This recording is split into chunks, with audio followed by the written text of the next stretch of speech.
Hey guys, welcome to Vantage Point, a podcast that talks to leaders and subject matter experts in your community about issues affecting you. Used to be an MMA judge for the state of Georgia Boxing Commission, so I appreciate and respect all the views of all the action. Okay, so first we're going to be speaking to Michael Kimbrell, and then I'm going to bring in later Angie Ishii from the Waterfront Mission. We're going to get two different viewpoints on the homelessness in the Pensacola area. So Michael Kimbrell is my first guest. If you can, just say a little bit something about yourself. My name is Michael Kimbrell. I am the director of the Alfred Washburn Center. I am also co-founder and director of Sean's Outpost and Satoshi Forest Sanctuary. And I also volunteer locally with Food Not Bombs. He is a very outspoken advocate, tireless advocate, vocal in front of taking legislature punches, legal punches from the city and county, and you do everything you can to protect homeless for many years now. So I definitely appreciate him sitting down with me and taking the time to talk about his viewpoint on homelessness in Pensacola. So one question real quick, I want to get it out of the way. What percentage of any funding, donations, anything like that come into the Alfred Washburn Center go either to administration or go directly back into taking care of the homelessness? The only administrative costs that go into the Alfred Washburn Center are, I guess, my salary, which is $300 a week. All other donations go into the upkeep, maintenance, and supplies of the Alfred Washburn Center. The 2019 annual report on Council on Homelessness just came out. It has what's called a PIT count, a point-in-time count. Michael is going to walk us through that because I realize in the actual study it has the good news is homelessness overall for the state of Florida is down over the past 5 years. Bad news is it's still a huge social problem here in Pensacola. And so if we see the numbers from 2018 to 2019 going down from 613 down to 518 for the 2019 year for the Escambia County, does that actually reflect what you see here at the Alfred Washburn Center and all across Pensacola? No, ma'am, it does not. I believe that the PIT count is a horribly flawed way of collecting the data. We just recently, at the beginning of the year, had a study from the Haas Center at UWF, and they came back stating that a safe medium number of homelessness in Pensacola was closer to 3,000. Wow. With a highs into the 6,000s.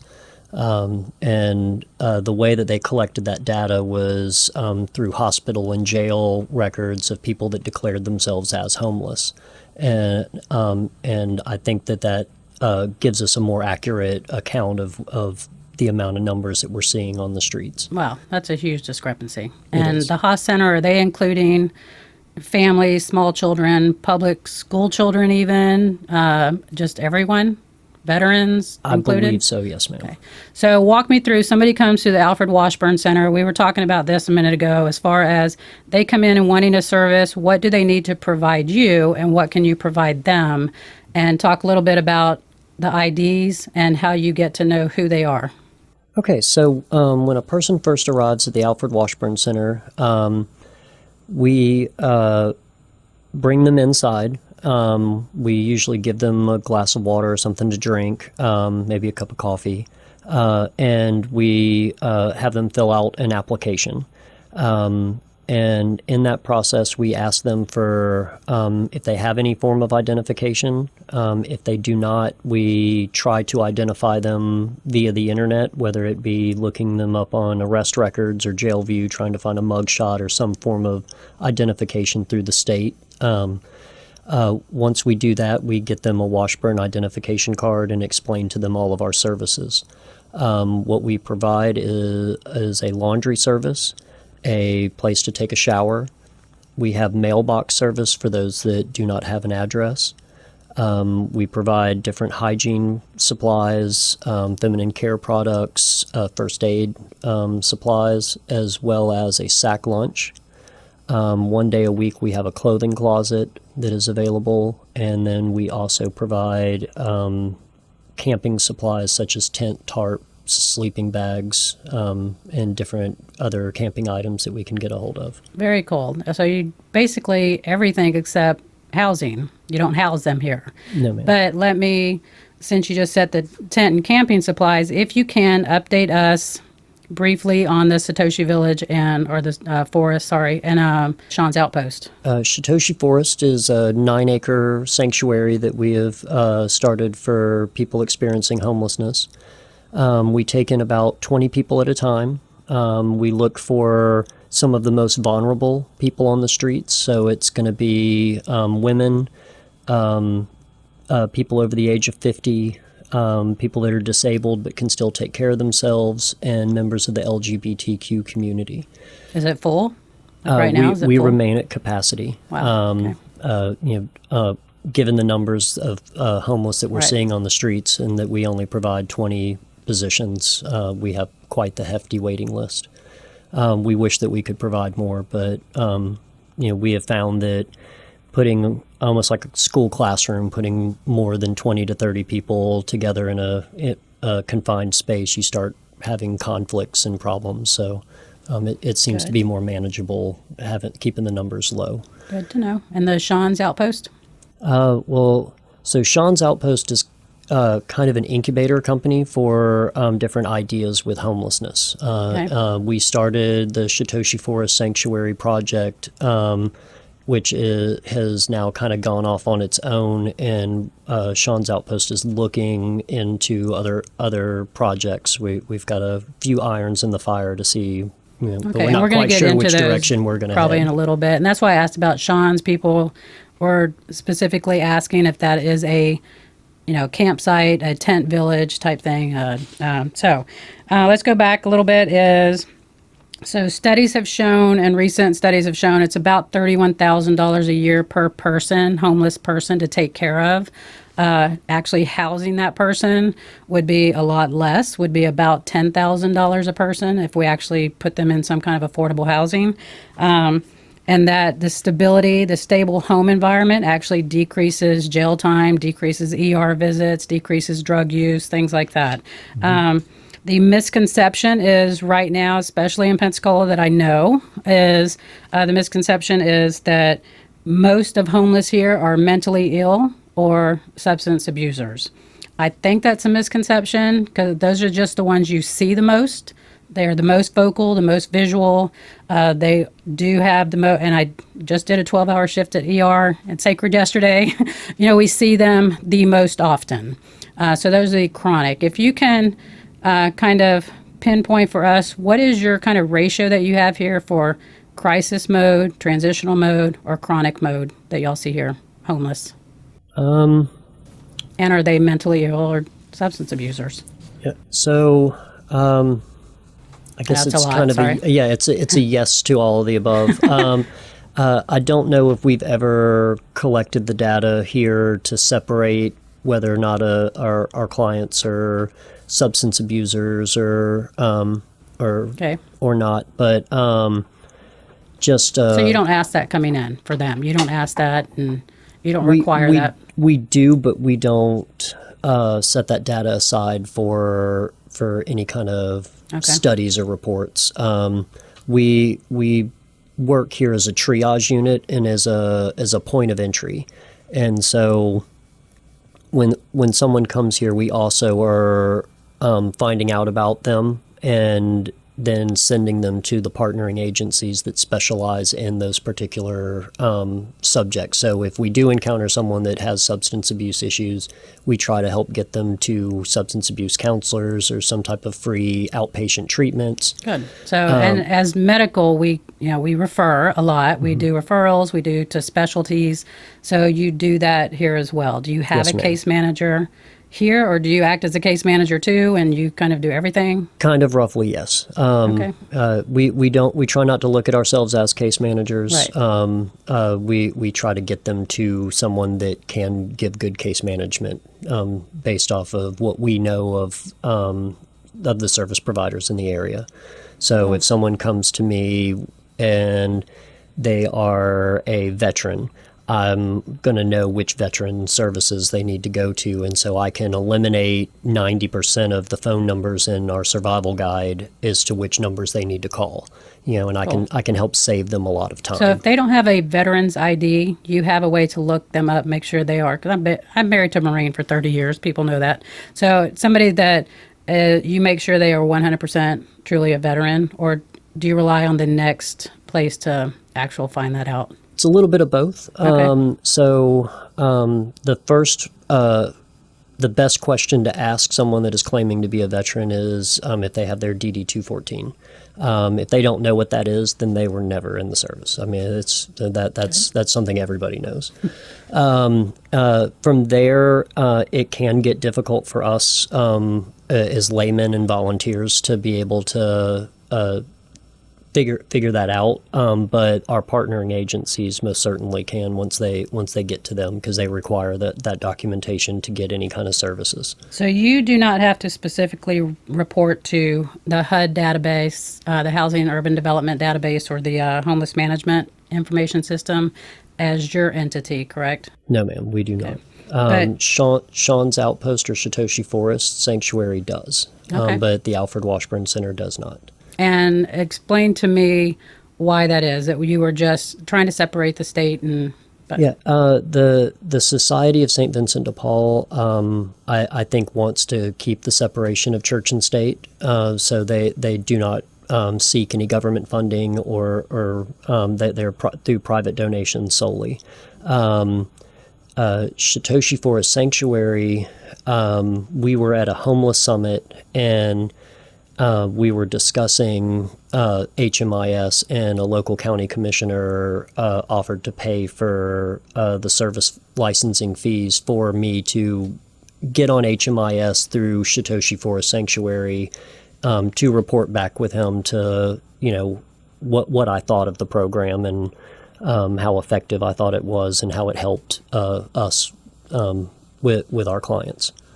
Okay, so do you think, and actually I remember not that specific incident, but you actually, the Satoshi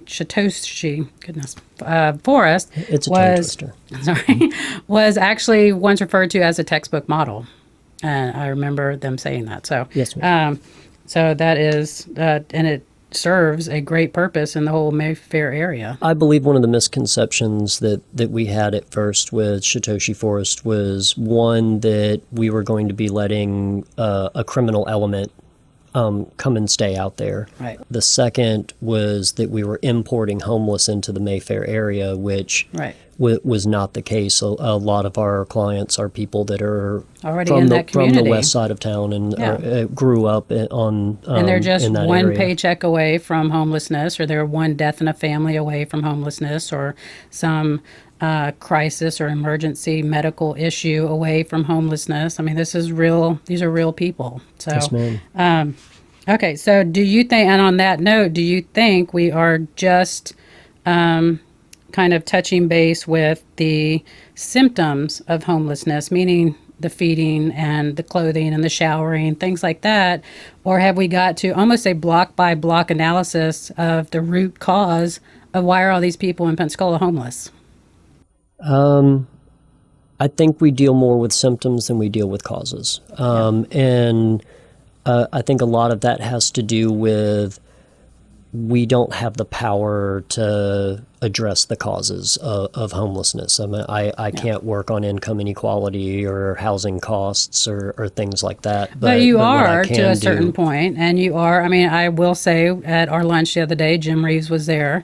He mentioned having a czar of Pensacola area. We talked about kind of a Pensacola homeless and affordable housing navigator. You and him talked about a potential future of the plans that potentially could be coming to help housing. So that is, you are part of the solution. I'll try to be. Yeah. So we are looking at hopefully being proactive, getting these people before they, if they have a threaten of being homeless or a fear of being homeless, because this is a whole process that some of these people, like I said, are one, they lose their job or they're one paycheck away, things like that. And I'm sure you see those people too, not just the chronic homeless. But are we identifying, do you think, in this area, the high risk population? Once they get an eviction notice, that's too late, you know. So are we identifying high risk and intervening and being proactive? Have you seen that?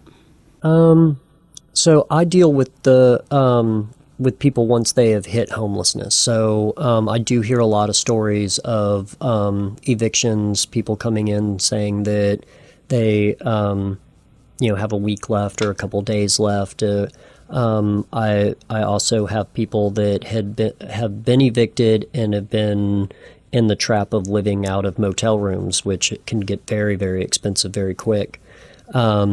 And then they've run out of money. They were just trying to keep themselves afloat, thinking they were going to bounce back, and they didn't bounce back as quick as they thought they would. I think we do try to do really well as far as identifying, but they kind of have to come to us for assistance, Okay. and we have some wonderful organizations in Pensacola that do address homeless prevention. But one of the things that's important about us with being a point of entry is that no one really plans on becoming homeless, so no one knows the numbers to call or the agencies that exist, and so they come to an organization like us, and we have to kind of point them in that direction, tell them what services are available, who they can talk to, who they may qualify under, who's going to be a waste of their time. Like Very cool. you wouldn't want to send a man to a women's shelter, Right. as a simple example. So, there. Do you know of any specific, and I was reading on different, from Amarillo, Texas to Atlanta to down South Florida, different kind of action plans they have in place right now. And all of them have some sort of specific dedicated transportation for the homeless. They pick them up, they take them to either clinic visits or, and I'm going to talk to Angie Ishii about this too. I know Waterfront Mission does some, but a specific county-wide or city-wide bus to take them to shelters, anything like that. Are you aware of that? I am aware of that in certain towns. I know in our local political climate, it probably would not be a very Right. popular conversation to have. We're currently talking about cutting our public transportation, Right. The and ECAT already is so getting cut, expanding is you're going to get a lot of raised eyebrows. Yeah. So I want you to talk about how people reach you, where they find you, where you're located. But before you say that, what is your next step, your plans? What do you think of the day centers that are proposed right now? I like the idea of day centers. I run one, so I'm kind of partial. Right. I also am partial of campgrounds. We need more points of entry. I would like to see one further onto the west side of town. I think that's where we need to focus that kind of infrastructure, since we have so much in this area of the center of Pensacola, near the jail and waterfront and Alfred Washburn Center. I think there needs to be a network spread out across our community addressing What do you see the issues. future of tiny homes in addressing that? Any kind of tiny homes or tiny kind of villages that address the not just affordable housing, but housing in general? I think they play an essential part. Unless we can get the housing market to come down in costs. We see a lot of clients who are on fixed incomes of $600 to $750 a month, and if we could provide tiny houses that had an affordable rent that they could pay monthly, then we could get maybe a third of our homeless population off of the streets. So even at 10 to 20 units would help. They would. I would like to Okay. see more than 10 to 20 Yeah, units. me too. But okay, so where can they find you? What is your either email address or Facebook, or how do they reach out to Michael Kimbrell? So I am one of those crazy fools that gives my cell phone number out. It's when you look up Sean's Outpost online, it is my phone number if you do a Google search. But it's 850-287-0792. My email address is mbkimbrell@gmail, and so that would be KIMBERL at Gmail. Nice. And we're actually the location if you can give the address to here, but we were talking about the location because it's actually going to be kind of close proximity to the new Baptist coming. So, It is. which you That's said is very going to exciting. be, very exciting for your population or this whole area right here. So, Yes, for all ma'am. of Pensacola. Yeah, and so the Alfred Washburn Center is at 31 Murphy Lane in Pensacola, Florida, 32505. Well, very cool. Well, thank you so much. You're going to stick around. I'm going to talk to Angie Ishii here for a few minutes and get her viewpoint on homelessness with the waterfront mission, and then bring you all back in together here so we can kind of close up. Sounds good? All right. Thank you, Michael Kimbrell from the Alfred Washburn Center. Now we're going to switch gears just a little bit, and I'm going to introduce Angie Ishii. She has worked in nonprofits for about 23 years, collaborating also with Escambia County Schools in, drug and alcohol for the youth programs. You're going to tell us a little bit about yourself, too. But you also work closely with developing and fundraising for the waterfront mission. So that's what we're going to talk about today, because you have a completely different viewpoint and perspective on what we actually do when somebody comes to the waterfront mission, what you can provide them, and your viewpoints from where you sit. Right. So tell us a little bit about yourself, and then walk us through if somebody comes to your doorstep at Waterfront, what you can provide them.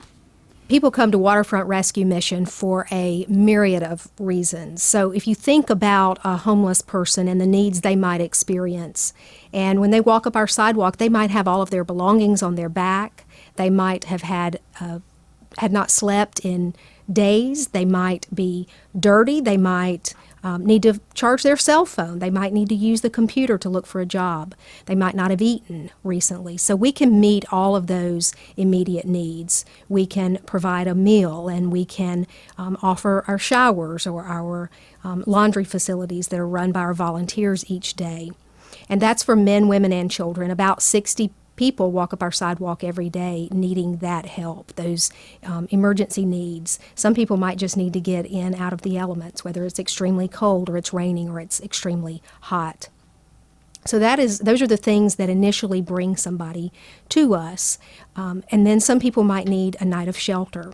Our overnight shelter is for men only, as is the rescue side of what we do. The rescue side is the day services and the overnight shelter, and then we have the recovery program. Well, I had asked this of Michael, sorry to interrupt, because we're going to get back to what you provide, but what percentage do you see that are the crisis mode or emergency mode, kind of, or the transitional homeless or the chronic homeless? Do you have that broken down at the mission? I do. We see about just over 3,000 unduplicated individuals every year seeking help at Waterfront. And about half of those are for the rescue side of what we do, and about half are for the recovery program. Oh, wow. So I had the privilege actually of going to Waterfront Mission and seeing the actual housing base for the men. Talk about the different housing units that you provide. Sure. So that's incredible what you do. Yeah, so we have about 100, in fact, last night, 155 people, which is about average for us, stay overnight every single night. And of course, when there's inclement weather or other challenges, those numbers rise somewhere close to 200 on any given night. And then if they're going to stay longer, the other housing units that you have, and even the medical. The recuperation dorm. The recuperation bay dorm. Yes. But if somebody's going to be housed there longer, I know we saw kind of a dorm area. The more chronically homeless. That's right. So we have a progression. We have an overnight dorm, and that's for people who just need a night of shelter. Maybe they're new to homelessness. Maybe they're new to the area. Maybe they just aren't sure what they want to do. And we have very low expectations for those people. They just need a night of shelter. Those men do. And then we have a progression. So the next dorm is for those who need a little bit more time. Maybe they have a job. You've seen homeless individuals living in their cars or living on the street, but some of those people actually have a job, and those are our working homeless. Extended stay services are available in that dorm where you can stay with us a little longer, and we'll even help you with your finances, help you get back on track, and you can stay until you get your feet under you. And then we have a dorm just for our veterans. 14% of those seeking help at Waterfront are U.S. veterans, so we have space specifically designated for them. And the VA comes on campus a couple of times a week to meet, at least 2 times a week, to meet with those individuals. Very So, Angie, I just want you to clarify, if you can, about the recuperation dorms, the medical or the recuperation. What's your actually specific name for it, and what do you offer in those a few beds? The recuperation dorm has 10 hospital beds, and we are not a medical facility, nor do we have a medical staff, but it is for men to do exactly as the title implies, and that is to recuperate from an illness or an injury. If you think about someone going through chemotherapy or having open heart surgery or having other illnesses or injuries, and they're living homeless, how do you possibly recover from that? So the dorms serve that purpose. If someone has home discharge plans, they can come to the recuperation dorm. And as you mentioned, you've referred people there. You've sent people with a one-way cab fare to come to the dorm, and that happens very commonly. We have relationships with all of the healthcare facilities in Pensacola who send people there for that purpose. Very cool. So what is your expectation of someone from either the crisis to the chronic? They have a job, things like that. Lights come on in the morning, and what happens? Yeah, we don't allow people just to hang out and loiter. Yeah. We have expectations. We believe that change comes from the inside out, and we should have expectations of those who stay with us. So 5:30 in the morning, they are expected to get up, and we provide breakfast, toiletries, linens, whatever they need. Breakfast is cooked for them. Certainly, their utilities are provided. Everything is provided. Security, everything in a safe environment. And then we have a clinic on site if they have health needs to address. Yeah. I'm actually coming to do a health seminar with you, I think next week sometime, for basic life support and basic healthcare seminar. So I'm looking forward to coming back again. And that's why I wanted you to come on, because you have so much that y'all provide there that I didn't know about. So I want to tell everybody now. And they have the healthcare needs. And I know Yes. somebody, you were telling me about a job service there, or help them through their GED, things like that. Yes, we have all of those services. We have counseling, whatever that the people's needs are. We have a sign over our desk, and you visited not long ago, Monica, Yeah. and the sign over the desk, the first thing that people see is, if you don't have a friend in the world, you'll find one here. So our first meeting with someone is to befriend them and let them know we're here to be the bridge for you, to help build that bridge from where you are to where you need to be. And that varies from person to person. It does. So- And some of them, one of your sayings I saw, it's something to the effect of from overwhelming to overcoming That's type right. thing. And some come in just overwhelmed. That's and right. You walk them through life.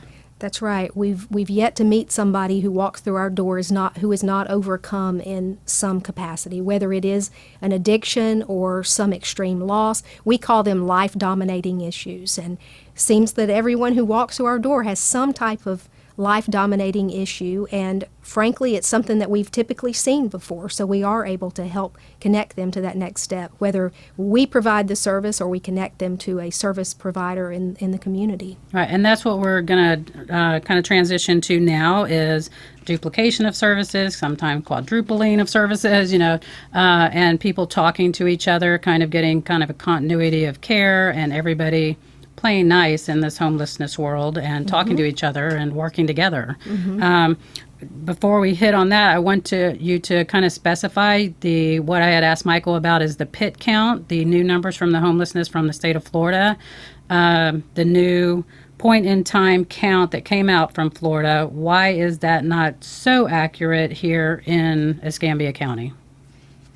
A lot of people don't want to be counted, number one. And the other piece of that is that it is a point in time. It is just one time that people are counted, one night, one day in our community that people are counted. So if they aren't available, they're not visible, or they don't want to be counted, or they're couch surfing, then they aren't included in those numbers. And as I told you, so Escambia and Santa Rosa counties report that we have just over 500 homeless reported on that Right. point in time. Yeah. And yet at Waterfront, we have over 3,000 unduplicated individuals who are seeking help with us. Wow. So we know the number is way off. Yeah. Which Which is sad. I mean, it because is. it gives some people would have not give to services if they think the number is so decreasing that it's getting a lot better and they don't need your help. But how many places in town do you think, just a round number off the top of your head, offer homelessness shelters or soup kitchens, things like that. There are so many. And I specifically picked you two because you offer so many different services. And I love the Waterfront Mission. So, but so many places in town. How many do you actually work with a case manager on, or some kind of patient navigator or homeless person navigator to get them to the services they need? There are dozens of places that provide meals. You know, I often notice that I don't see a lot of malnourished homeless people walking around Pensacola, and that's because there's meals basically True. every few miles. Now, shelter is a different story. I believe that we have a lack of shelter, particularly for women and children. But meals doesn't seem to be a problem in this community, and there is certainly, as you mentioned, a duplication of those services for Well, meals. I like it that the Waterfront Mission is also providing past the symptoms, not just provide, here's the food, here's the, even the shelter, things like that will get them through crisis, which they both need, and which the Washburn Center definitely is needed for. But you also go into the different services, the education and the job searching and the mental health and the clinical health there on campus. So again, I love it. So have you looked into... so now we're going to switch gears again to the future. What are you seeing as the future plans? I know you were at the luncheon. Me and Michael had talked about Jim Reeves being there, talking about tiny homes, the future of having a possible homelessness or affordable housing, some type of czar or navigator leader for this area. What do you see the future as? What do you see a plan going forward? It's a big, big topic, and there's not just one answer, Monica. I do believe firmly that there is a huge need for services for women and children, not just shelter, but programs. And we need somebody to step up and own that and take that challenge. I will say that for Waterfront, we firmly believe that we have to get to the root of the problem. If it's addiction, then we've got to solve the addiction. If you put somebody who is homeless and has an addiction and has a list of other challenges, life-dominating issues, and we just put them in a house without any programs and services offered to them, then we're just going to have a homeless person in a house, and we've not addressed the true challenges that are underlying. So I do believe that case management is vital to seeing that turnaround. And that is certainly something that we attempt to do at Waterfront. And we've been doing this for 70 years, and we have seen all of the possibilities, and the real change that we see comes from addressing those needs in a deep way. And it's long term. We have seen that it is not 30, 60, 90 days. What's your average length of stay? Well, the recovery program is a year-long residential program. And we have seen that is when we get the most results of long-term sustainable independence is from having a year-long program, because it's not just getting clean and sober, if that is the underlying issue, but it is equipping and empowering these men with the skills and the tools they need to live sustainably independent, and in most cases to also provide for a family. Well, very cool. And I'm going to actually have a different show, because I know I'm going to get emails and texts that I didn't go over exact affordable housing issues and tax credits and building rehab and renovating, things like that. That's a completely different show. As you know, we've already taken up a lot of both of your time. But so the affordable housing is going to be a different show, and with experts on the building and housing. So I wanted to bring back Michael in real quick, because I want to ask both of you one last quick question, and then Michael told us where he could be found. Where can we find you, find the Waterfront Mission, the website, the Facebook, or however we can get in touch with you and find you? Waterfrontmission.org. It provides everything that you need, and we can also be found on all social media platforms as well. Well, good. I love it that both of you provide not just dignity to people that are walking through your doors. I see it daily in the hospital. It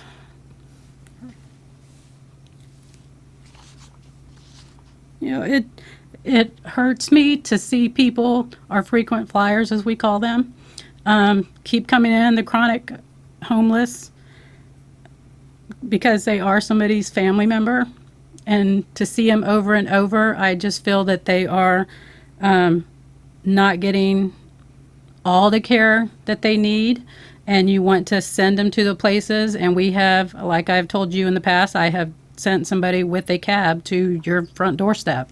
So I really appreciate it, everything you do. But okay, one more question for both of you real quick. If you had a blank check and could make homelessness disappear with one thing, what would that be? What would you spend either that money on or that time, that effort? You have a blank check to do anything you want. What are you going to spend it on? From my experience, and I get asked a similar question very often, and from my experience, it is giving that money to a trusted organization, one that you have fully vetted, who is transparent, who is trusted, and puts that dollar to work in the most effective ways. That, I believe, is the best course of action. Okay, if I had a blank check, I would probably use it to put in a network of drop-in centers, day centers, and case management would be key, and set up that network for us to do the proper referrals necessary. Because if we build these drop-in centers and shelters and we don't have the infrastructure necessary in the back end, then we are warehousing people, and that is not what we're here to do. We're here to help people transition out of the experience we call homelessness. Well, very cool. I love both answers. Again, one of the shows coming up is going to be, because thank goodness for our pavilion on our Lakeview centers and mental health providers, things like that, like you said, on the back end and referrals. That's going to be a completely different show. We can't get into everything and solve all homelessness in 30 minutes or so. Appreciate both of you coming on. Love the topic. I want actually to bring Paul on here, and don't edit yourself out. As a long-term volunteer in homelessness, what would you tell a volunteer that would be coming to a homelessness shelter or waterfront mission? What do you want to let them know? What's one final thought from a volunteer? Well, wherever you volunteer your time, whether it be at Waterfront Mission, whether it be at the Alfred Washburn Center, don't expect instantaneous results. And you're probably going to have a great time. You're going to get to talk to people and hear their stories, as well as feel like you're doing something that's really important. But having worked for a long time in PR for Waterfront Mission and kind of doing all of this, the hardest thing in the world is to see somebody that you thought for sure they were going to get out of this, they were going to get out of addiction, they were going to get out of homelessness, and they don't. It will happen, but you have to focus on the success stories. You have to focus on the people who have done well and do well, and you have to realize that you're helping somebody along their journey. Maybe they failed this time, maybe they'll come back later, and it will stick that time. There are people who go through this kind of thing a couple of times, 3 times, and it's that third time that was necessary for them to, oh, I get it. Whether it was their family pressured them or whatever the pressure was, but they changed. So if you go away and you're just like, well, that didn't work. Recovery is long and it's messy. It's worth it, but it's long and it's messy. Perfect. So go volunteer. Pick up the phone, go to Alfred Washburn Center, the Waterfront Mission, or any place you choose to just go help and help Pensacola. So I just want to say thank you to my guest again, Michael Kimbrell with the Alfred Washburn Center and Angie Ishii with the Waterfront Mission. Thank you again for listening. This is Vantage Point with Monica Sanford.